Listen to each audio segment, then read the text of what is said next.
such an asshole. Continuing to bang them out here at assholeconsulting.com, brought to you by, what book is this? Curse of the High IQ. My book, go get it there on the interwebs, and the things I've written in the past. Hi, Aaron. I would like a non-biased opinion on single-parent adoption, which I have no experience in, but I'll give you my best opinion I possibly can.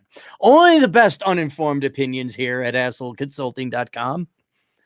I'm a lesbian. I really want to be a mom in the future. I would never consider bringing a brand new child into this world without a father, which is why sperm donation is not an option.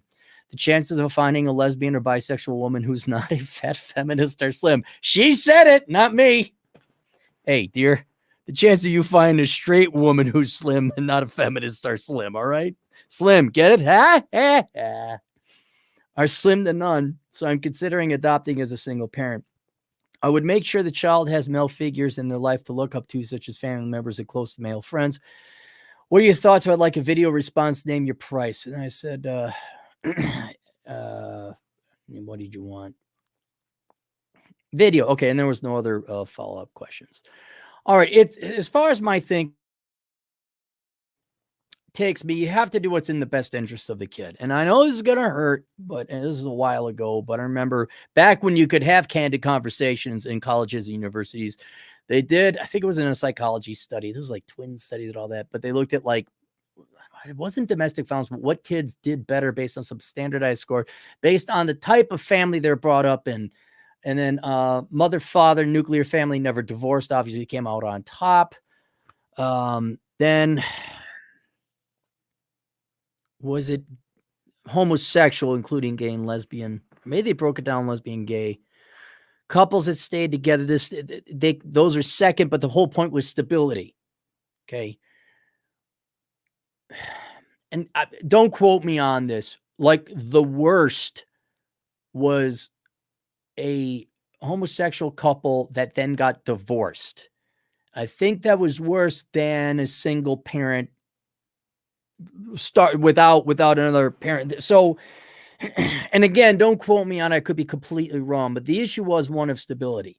Now, we want what's best for the kid, and you're very noble and kind and caring to want to adopt a child. That's something that I don't want to even get a dog, let alone adopt a child. And the thing I like about adoption is that the parents gave up the kid because they knew they couldn't raise the kid, right? So that's good. And it gives the kid an opportunity to have a loving, caring family. And I hate to sound so cliche, but love is love. When you actually love it and you're not virtue seeing, like, you love is love. It's like, yeah, but you hate each other. You just so having a loving, caring parent is better than having no kid at all. Because I'll tell you one thing, when these kids go through the foster home and they're not adopted, yeah, there's problems there.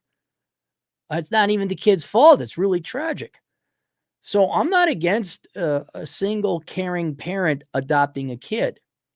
Now, here's where the issue comes in. And this is just what I would do, whether I was straight or not. That doesn't matter. It's that you're a single parent. That's the real thing.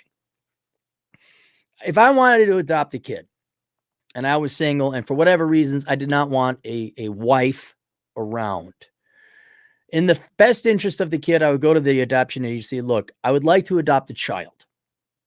However, I know I'm not the best family formation or unit or environment.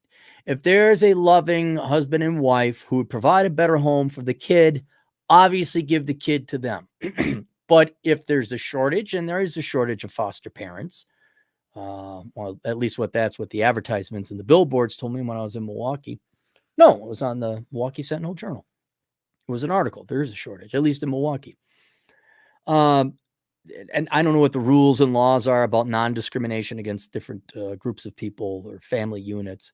But out of the best interest for all the children is like, look, if you can't find someone's regular nuclear family, husband, wife, I'd like to throw my hat into the ring if there's a kid to be adopted. And then that way you make sure that all the kids who can have a nuclear family have a stable background. And then the other kids, there's like, okay, there's extra. Okay, cool. Well, hey, they'd be glad to have a loving, caring parent as opposed to none at all. And so that's about the only, so that way you'd feel good about yourself. You're not being greedy. You're being selfless. You have the best interest of the kid at heart. No, I want them to have the best environment, whatever that may be, whatever the statistics say. But then if there's a kid and that kid is going to have no parent at all, yeah, I think you should become a parent. I still get, and the chance of me finding a non-fat feminist, let's be 0 to none.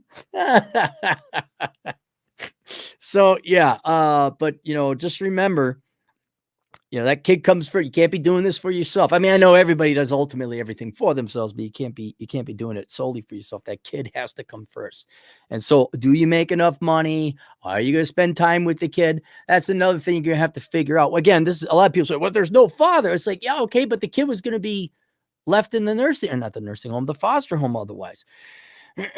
Are you going to sit down and spend time with the kid? Are you going to teach the kid about finances and economics and investing in good degrees and good morals and behaviors? Not just, here's the tablet, kid, mommy will be back later, which I obviously don't get that vibe from you. But yeah, I mean, that's how I would do it. And you have my blessing, because yeah, I mean, it's better than being stuck and wallowing in a foster home. So, all right. Any super chats? No. Here, Mookie says, my parents started fostering when I was 6 years old. They did it great for those kids, but left me behind. That's too bad. Salam's going, no. I just remember what it was. I remember what it was like being a kid. That's one thing I don't know how people lose that ability, because it ruins your life. You don't have fun no more. I don't know how you can forget what it was like being a kid and how much dreams and like you wanted to eat chocolate ice cream and root beer floats and bike around on your bike. And now I got it. Now I got the dream. I'm still a kid, but I got a credit card and I have my own place. I'm set, man. I'm golden. And I'm going to have fun up the yin yang as far as I could tell, as far as I could go. And so when I see kids and they don't have their own credit cards, well, because, they're kids and they're dependent on parents.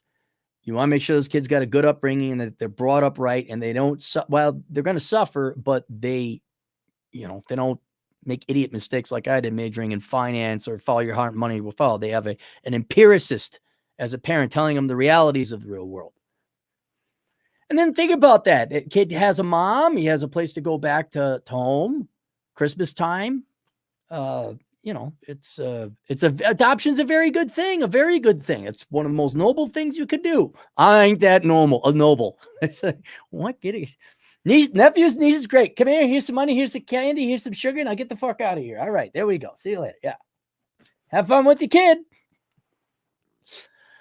All right, we'll see you guys later. Toodles.